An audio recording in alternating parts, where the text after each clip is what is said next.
Je vous invite à lire dans l'évangile de Jean, au chapitre 13, un ensemble assez long, c'est les versets 1 à 20. Vous allez voir, je vais vous allez lire avec moi, en suivant au diaporama le début du texte, puis je continuerai tout seul, et puis à la fin, j'aurai également la fin du texte à vous proposer en diapo. Ne vous inquiétez pas s'il n'y a plus de diapo, c'est ça que je veux dire.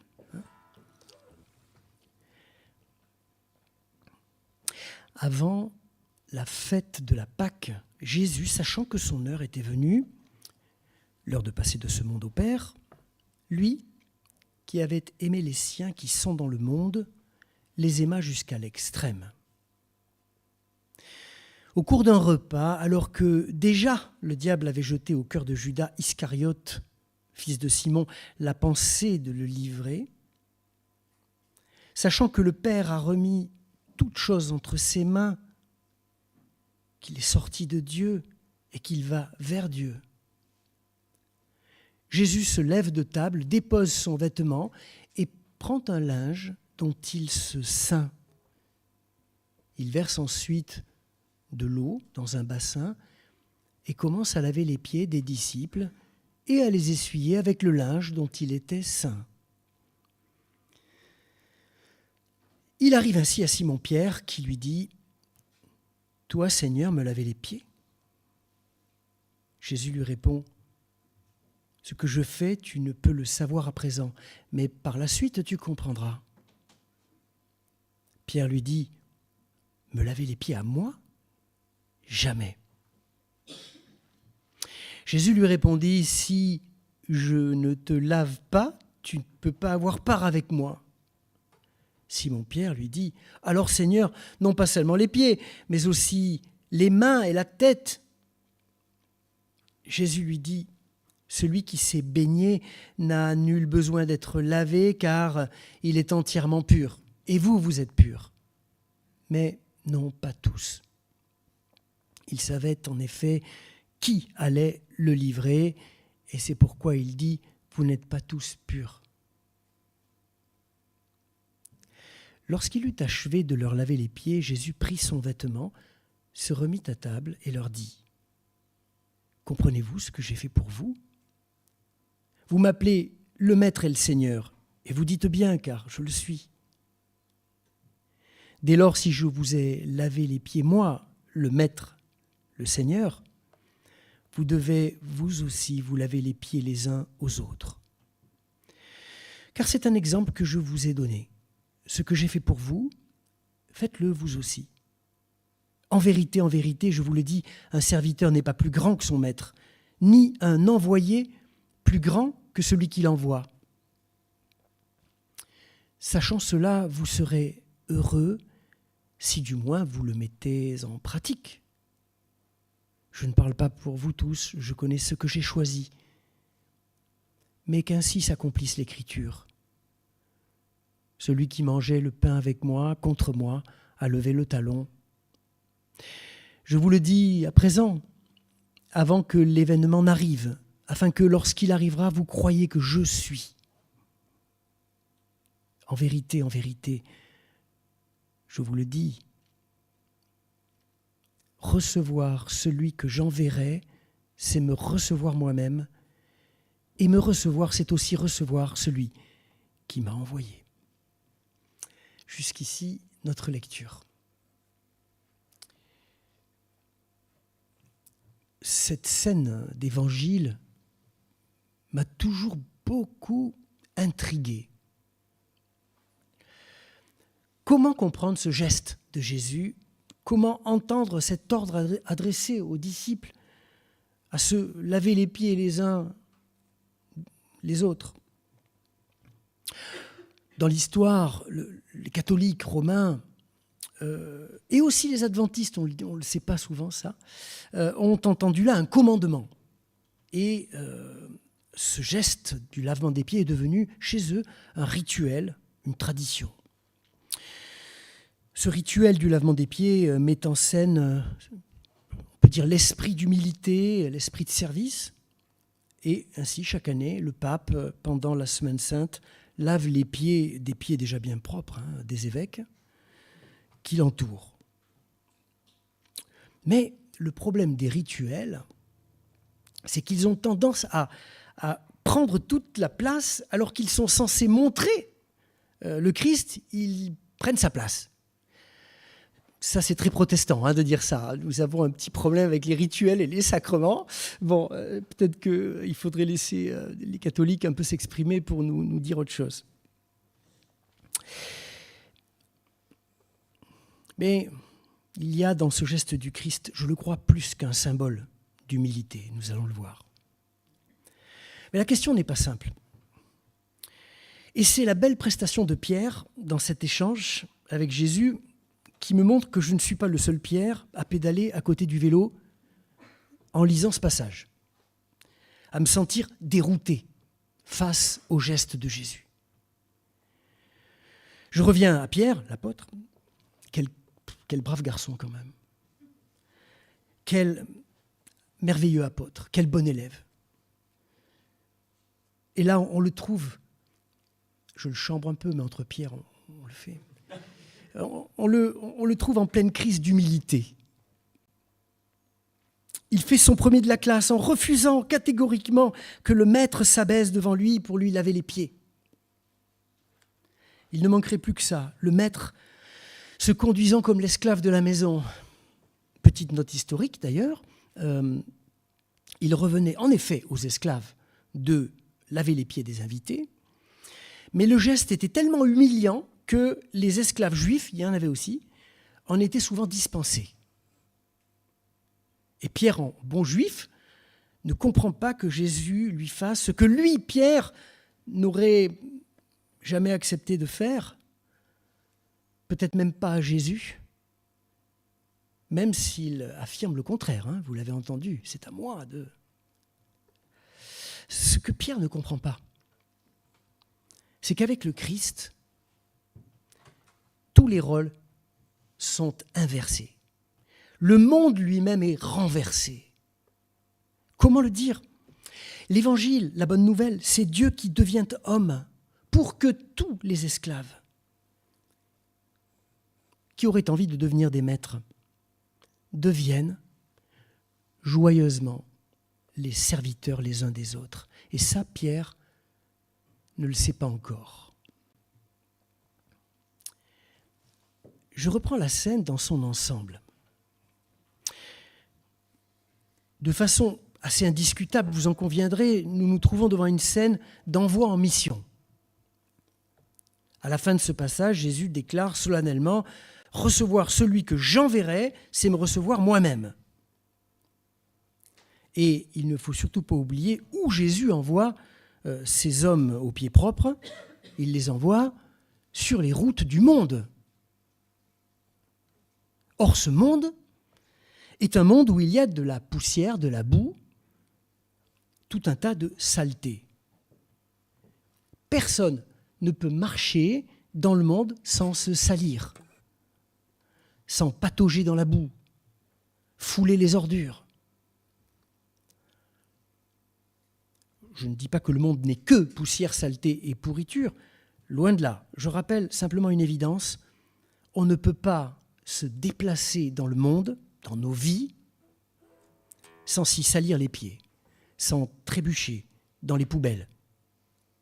Et voilà le problème numéro 1 de l'apôtre du Christ dans le monde. Comment aller à la suite du Christ sans remuer de la poussière, sans s'y salir les pieds ? Autrement dit, comment aller dans le monde, semer l'évangile, sans nous contaminer nous-mêmes, sans polluer nos vies par le péché du monde, sans participer nous-mêmes au péché du monde. De tout temps, ces questions ont beaucoup troublé les croyants, les témoins de l'Évangile. Et plusieurs réponses ont été apportées à cette difficulté. Je peux les passer en revue rapidement. Il y a d'abord ceux qui ont décidé d'aller en mission sur la pointe des pieds. Comment ? Ça s'aligne moins, exactement. Presque en s'excusant d'être chrétien.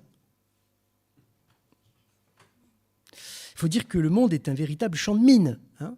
Et donc, on fait attention où on met les pieds. Aller dans le monde sur la pointe des pieds, en faisant un pas en avant, 2 pas en arrière, ce qui ne nous empêche pas tôt ou tard de rentrer les pieds crottés. Mais cette façon d'y aller sans en avoir l'air, en s'excusant presque d'être là, en étant présent au monde de manière impersonnelle, anonyme, eh bien, ça rajoute du mal au mal. On se sent coupable d'avoir agi ainsi. Finalement, ce service pour notre monde est à la fois médiocre et surtout tout à fait invisible. Et la question, c'est depuis quand, frères et sœurs, n'avons-nous risqué une parole, un geste d'évangile net et clair autour de nous? Après, il y a une deuxième catégorie, c'est ceux qui vont dans le monde monter sur des échasses. Et d'autant plus rude sera la chute. Et là, une fois par terre, non seulement les pieds sont sales, mais encore la tête et tout le reste, pour reprendre un peu le langage de Pierre. Ne regardons pas notre monde avec des airs supérieurs. Du haut de notre savoir de chrétien, utilisant la Bible comme une solution miracle à tous les problèmes des autres. Soyons honnêtes. Nous ne sommes pas plus forts, plus sachants, plus éveillés, ni même meilleurs que le reste des gens. Paul le dira, que celui qui pense être debout prenne garde de ne pas tomber. Parler aux échassiers, là, hein, à ses amis corinthiens qui se croyaient très spirituels. Et puis, alors là, c'est la troisième catégorie des marcheurs. Il y a les obsédés du ménage, les purs. Ils passent leur temps à se récurer les orteils, enfermés dans leur besoin de sainteté, dans leur peur de la contamination, dans leur besoin de vérité absolue. Ils sont hors du monde, ils sont hors du temps, mais ils sont purs. Il y avait une secte du temps de Jésus qui avait fait ce choix. Ils vivaient au désert en appliquant la loi à la lettre, juste entre eux. Ils astiquaient leur vie spirituelle à longueur de journée. Alors certes, ils avaient les pieds propres, sans la moindre souillure, en tout cas vue de loin, et pour reprendre l'expression de Peggy, ils ont les mains propres, mais ils n'ont plus de mains. Et à bien y regarder, aujourd'hui, l'Église se trouve non pas dans cette situation des Esséniens, mais plutôt dans la situation inverse. Je rencontre de moins en moins de chrétiens centrés sur leur sanctification personnelle ou communautaire. Même si on l'a chanté tout à l'heure, hein, la sanctification. Aujourd'hui, il importe peu de savoir si on a les pieds propres ou sales, de savoir s'il y a de la poussière et des ordures sur la route ou entre nos orteils. Aujourd'hui, on court, on patauge, sans se rendre compte que notre identité chrétienne est menacée. Et peut-être serait-ce le moment pour nous de réfléchir à cette question qui est d'ailleurs une question centrale à la création de nos églises libres au milieu du XIXe siècle, la question de la séparation d'avec le monde. Comment sommes-nous distincts, sans être au désert ou sur une montagne?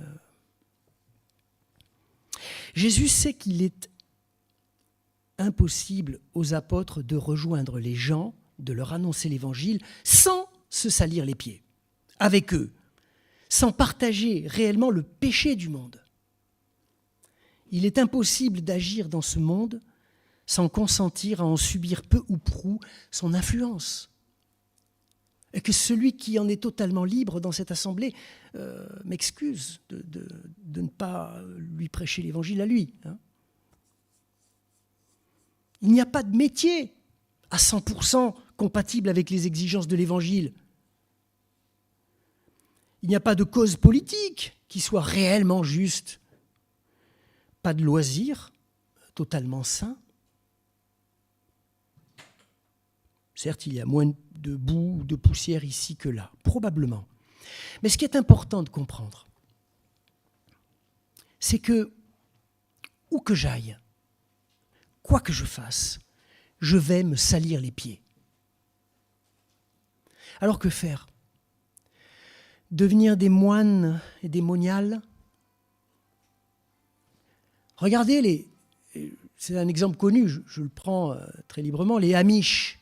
Les Amish qui vivent aux États-Unis avec comme fondement le sermon sur la montagne, c'est tout, et qu'ils appliquent à la lettre. Les Amish qui vivent donc en autarcie,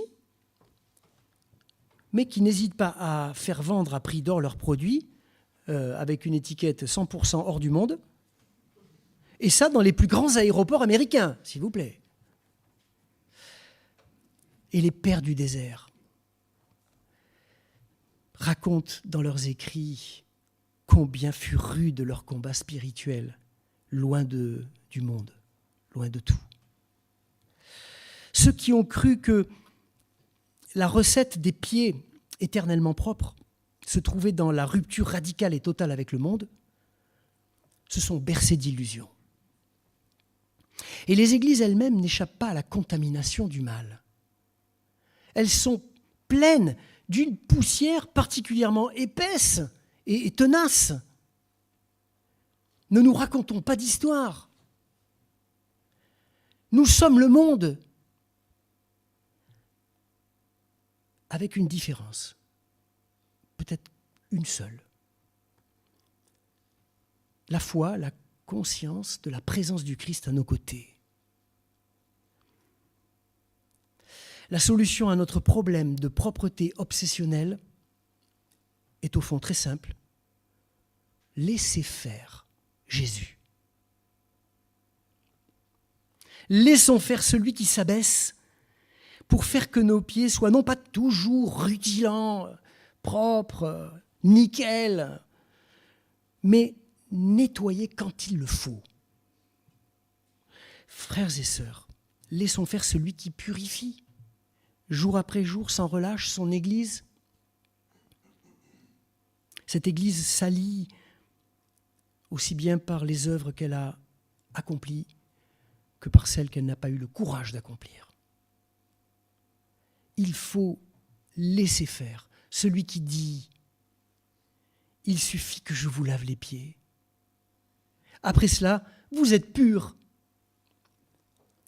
Vous êtes libre d'aller, de marcher, d'agir dans ce monde.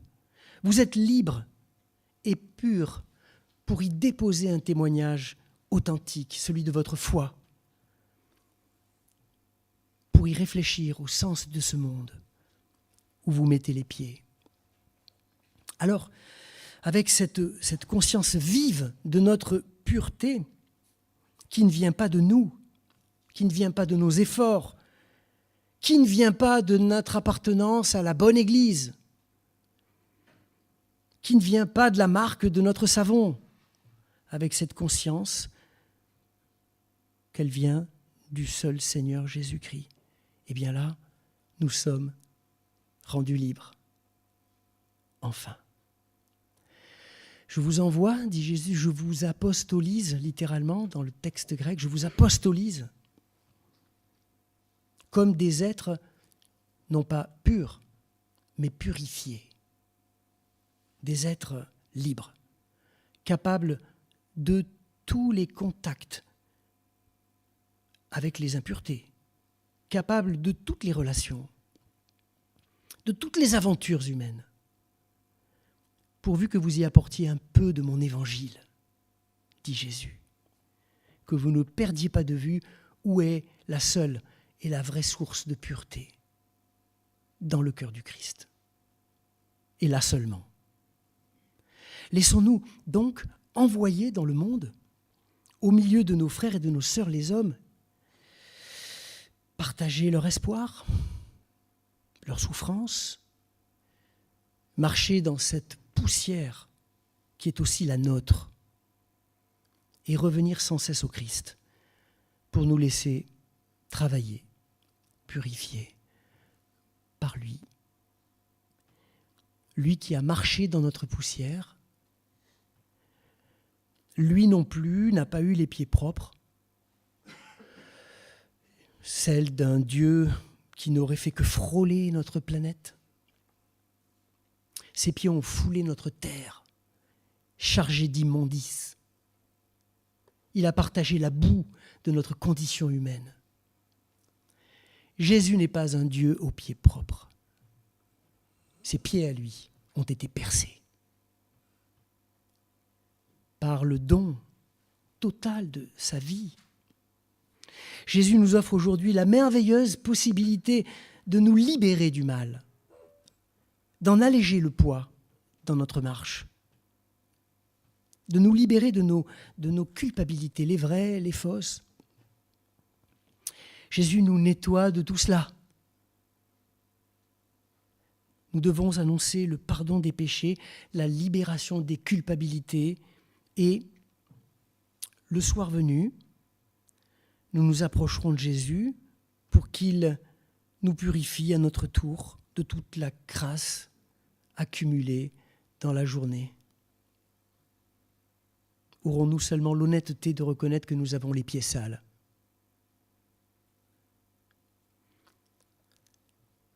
Ne sont-ils pas beaux les pieds de ceux qui, hommes et femmes, à la suite de leur Seigneur, annoncent la bonne nouvelle du salut au monde? Amen.